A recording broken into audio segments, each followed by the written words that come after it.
I have a daughter, and I'd like her to not have to experience some of the things that I've experienced. I'd like to have her not worry about being attacked or hurt by someone. And I'd like her to know that if that did happen, that she would see some kind of justice. The brother of a missing North Dakota woman is confirming with Valley News Live that Olivia Lone Bear's body was found in a pickup submerged in Lake Sakakawea. The 32-year-old Lone Bear had been missing since late October when she was seen leaving a Newtown, North Dakota bar in her pickup. As the search for the mother of 5 appears to end, a new task force here in Fargo begins. A woman from Olivia's tribe is joining forces with other Fargo women who say they want a different future for their daughters. Valley News Team's Rose Itzkovitz has their plans for change.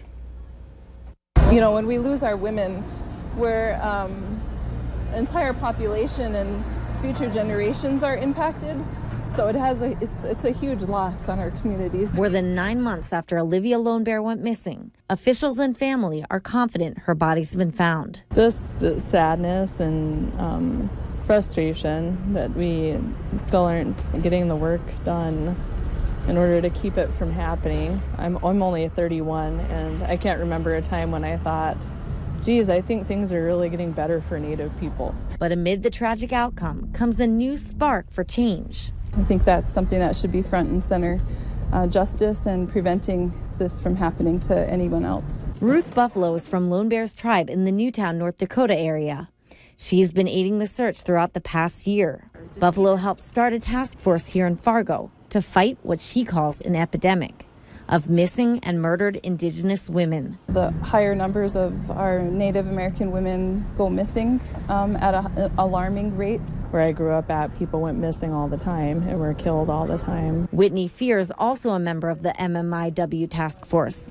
She wants to see a better future for her daughter, one where justice is served. I don't think oftentimes people who victimize Indigenous people are brought to justice because either the victim's unwilling to report because they don't think anything is going to be done about it, or they are afraid. The women are working to raise awareness and raise funds. Law enforcement is on the reservations are always stretched way too thin because the lack of funding, I guess. But this fight, they say, goes beyond just the Indigenous tribes. We need allies too. It can't just be Native people paying attention to this issue. The effort, they say, should involve the whole community.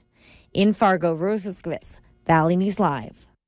This coalition is a transcontinental movement to stop violence against Native women and children.